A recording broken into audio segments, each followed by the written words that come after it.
Doctor Mohan Yadav ईश्वर की शपथ लेता हूं कि मैं विधि द्वारा स्थापित 13 दिसंबर साल 2023 यही वो तारीख थी जब बीजेपी के फायर ब्रांड नेता मोहन यादव ने मध्य प्रदेश की सत्ता संभाली। उस वक्त तो लोगों को यही लगा कि मामा शिवराज सिंह चौहान को सत्ता से हटाकर मोदी और शाह ने ये किसे मुख्यमंत्री बना दिया। लेकिन जैसे जैसे समय बीतता गया लोगों को ये बात भी समझ आने लगी कि सीएम मोहन यादव फ्लावर नहीं फायर जो दहाड़ते हैं तो कट्टरपंथियों की हेकड़ी निकल जाती है, और जब जनता पर प्यार लुटाते हैं तो सड़क किनारे चाय की दुकान चलाने वाली महिला को अपनी बहन बताकर खुद चाय बनाने से भी नहीं हिचकते हैं। भगवान राम की तपोस्थली चित्रकूट धाम में एक तरफ जहां चाय वाले सीएम मोहन यादव की सादगी नजर आई तो वहीं दूसरी तरफ उनका गाय वाला रूप भी नजर आया जब वो उड़न खटोला से उतरते ही पत्नी के साथ सीधे आरोग्य धाम गौशाला पहुंचे।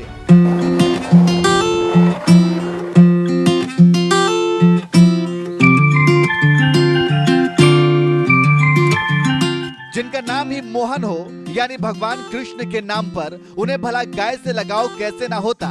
जिस तरह से भगवान कृष्ण का गाय के प्रति खास लगाव था, कुछ उसी तरह से गाय के प्रति प्रेम की झलक सीएम मोहन के अंदर भी देखने को मिली जब वो चित्रकूट की गौशाला पहुंचे।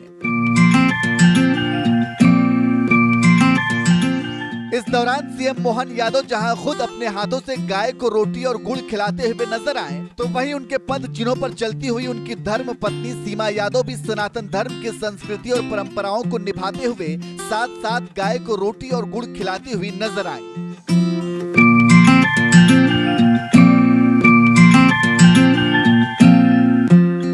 इस देश ने मुख्यमंत्री तो कई देखे, लेकिन जिस गाय को सनातन धर्म में मां का दर्जा दिया जाता है उस गाय की इस तरह से सेवा कम ही मुख्यमंत्री करते हुए नजर आते हैं, जिनमें एक नाम मोहन सीएम यादव का भी शामिल है जो किसी गौ पालक की तरह कभी गौशाला में गाय की सेवा करते हुए नजर आए तो कभी गाय की आरती उतारते हुए भी नजर आए।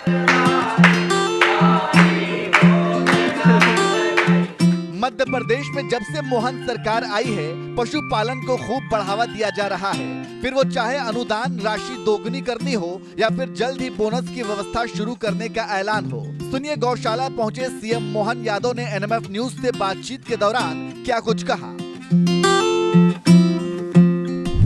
कि आपने गौ सेवा के लिए अनुदान राशि बढ़ाई है। मुझे इस बात का संतोष है कि हमारी अपनी संस्कृति में माता के बाद अगर किसी का स्थान है तो वो गौ माता का, और खास करके जब दिवाली आती है दीपावली तो पूरे देश के अंदर सभी पशुपालक सभी किसान भाई बहन सच्चे अर्थों में अपनी गोवर्धन पूजा करके दीपावली मनाते हैं। होंगे कई और जो अलग प्रकार से मनाते हैं, लेकिन हमारे यहाँ तो प्राचीन संस्कृति में पशुपालन से ग्रामीण अर्थव्यवस्था भी मजबूत रहती है, खासकर किसान भाइयों की आर्थिक स्थिति भी समृद्ध होती है।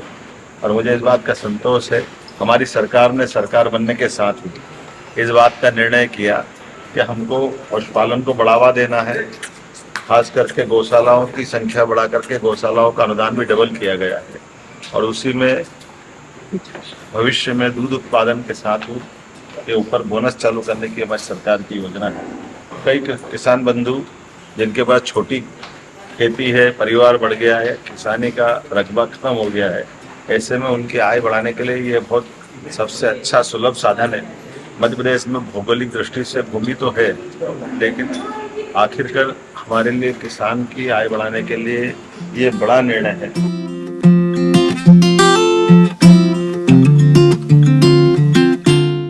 मोदी सरकार ने किसानों की आय दोगुनी करने का जो संकल्प लिया उस संकल्प को भी पूरा करने के लिए मोहन सरकार पूरे जी जान से लगी हुई है। इसी का एक उदाहरण है पशुपालकों की आय बढ़ाने के लिए अनुदान राशि में इजाफा करने का फैसला और नेशनल डेयरी डेवलपमेंट बोर्ड के जरिए दूध उत्पादन को बढ़ाने की योजना।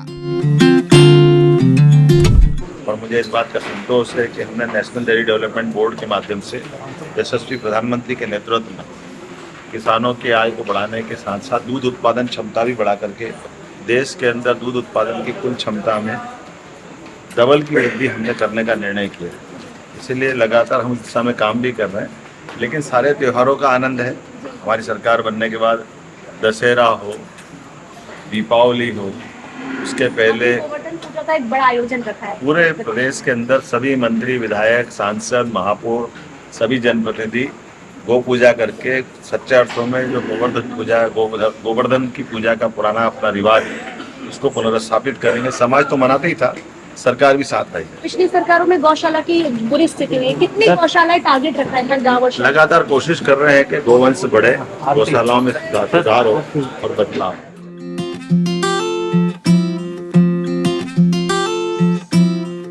गौशाला जाकर गाय की सेवा करने वाले सीएम मोहन यादव ने इसी के साथ ये ऐलान भी कर दिया कि राज्य सरकार अब उन पशुपालकों को भी अनुदान देगी जो 10 से ज्यादा गाय पालते हैं, जिससे राज्य में दूध उत्पादन को बढ़ावा दिया जा सके और मध्य प्रदेश दूध उत्पादन के मामले में राष्ट्रीय आंकड़े के 20% तक पहुंच सके।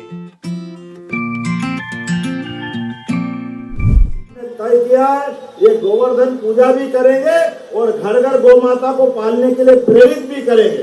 ये हमारी सरकार ने निर्णय किया। अब हमारे नगर निगम, नगर पालिका, पंचायत ये कोई खिड़क या कांजी हाउस नहीं रखेंगे, क्योंकि ये पशुओं को कैद करने की व्यवस्था है। लेकिन हमारा जो गोवंश है, हमारी कोई वृद्ध गौ माता है, लावारिस है, अपाहिज है, कोई कारण से संभालने वाला नहीं है, वृद्ध है, बूढ़ी है, ऐसी सारी गोवंश को संभालने के लिए गौशालाओं की व्यवस्था हमारी सरकार के द्वारा करने का निर्णय किया है। और जो गौशालाओं का अनुदान प्रति गौ माता 20 रुपये था, हमारी सरकार ने 40 रुपया प्रति गौ माता प्रतिदिन के हिसाब से अनुदान देने की घोषणा की है। यहाँ पर भी सुन लीजिएगा, जो बड़ी गौशालाएं चलाएंगे, जिनमें बड़ी क्षमता से इनको रखेंगे, शासन के नियमों का पालन करेंगे, ऐसी सभी गौशालाओं के लिए मध्य प्रदेश सरकार उनकी मदद करने के लिए आगे बढ़ेगी, उनको हम मुफ्ती मदद करेंगे।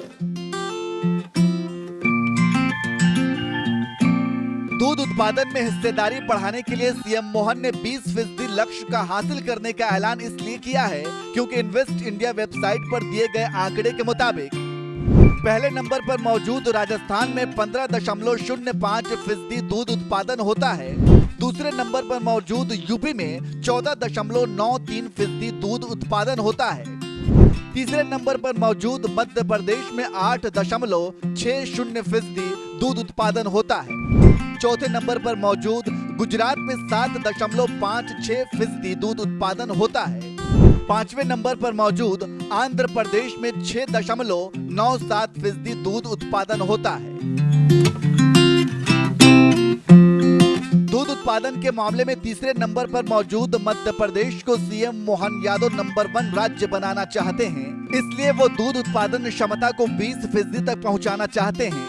यही वजह है कि मोहन सरकार जहां गौशालाओं की उचित देखरेख पर जोर दे रही है, तो वहीं 10 से ज्यादा गाय पालने वालों के लिए अनुदान भी देने जा रही है, जिससे गाय पालने को बढ़ावा मिल सके और दूध उत्पादन भी ज्यादा से ज्यादा हो सके, जिससे यूपी और राजस्थान को पछाड़कर मध्य प्रदेश दूध उत्पादन मामले में नंबर 1 राज्य बन जाए। मोहन सरकार की इस पहल पर आपका क्या कहना है? अपनी राय हमें कमेंट करके जरूर बताएं और साथ ही गाय को लेकर सीएम मोहन ने क्या कुछ कहा, आइए आपको सुनाते हैं। हमारे इस देश की पहचान तो दूध और दही की नदियां बहती थी, ऐसा माना जाता है। हमारे किसान बंधु फसल के साथ साथ अपनी आजीविका में बड़े पैमाने पर पशुपालन से होने वाले दूध उत्पादन के कारण से उनका जीवन बदलता था। हमारी सरकार बनने के बाद ये लखन पटेल जी बैठे हैं, जिनके माध्यम से हमने निर्णय किया है कि हमारे अपने दूध उत्पादन की क्षमता जो देश में 9% है, आने वाले 2-3 साल के अंदर इसको 20% ले जाएंगे। 20% दूध और दूध से बने हुए उत्पाद, दूध, दही, घी, मक्खन, सभी प्रकार के उत्पाद बनाते हुए हमारे लिए सरकार के द्वारा ये पशुपालन को प्रोत्साहन देते हुए, जैसे कि हमने औद्योगिकरण का भी संकल्प लिया है। हमारे शहरी क्षेत्र के अंदर प्रत्येक युवा के लिए, वो आईटी का सेक्टर हो या किसी और प्रकार का, अगर वो तकनीकी रूप से दक्ष है तो उसको वहां भी काम मिलेगा। जो सुदूर ग्रामीण क्षेत्र में बैठा है, अगर खेती कर रहा है तो खेत में पानी मिलेगा, फसलों के वर्गीकरण के साथ फसलों के उन्नत बीज उपलब्ध कराकर उसकी आमदनी बढ़ाने का काम भी करेंगे। और साथ साथ नगद के लिए अगर वो पशुपालन करना चाहता है तो हमारी सरकार ने निर्णय किया है कि उसके पशुपालन को भी बढ़ावा दिया जाएगा। हम जिस प्रकार से फसलों पे बोनस दे रहे हैं उसी प्रकार से दूध खरीदने पर भी हमारे पशुपालकों के लिए बोनस का व्यवस्था हमारी सरकार ने तय किया।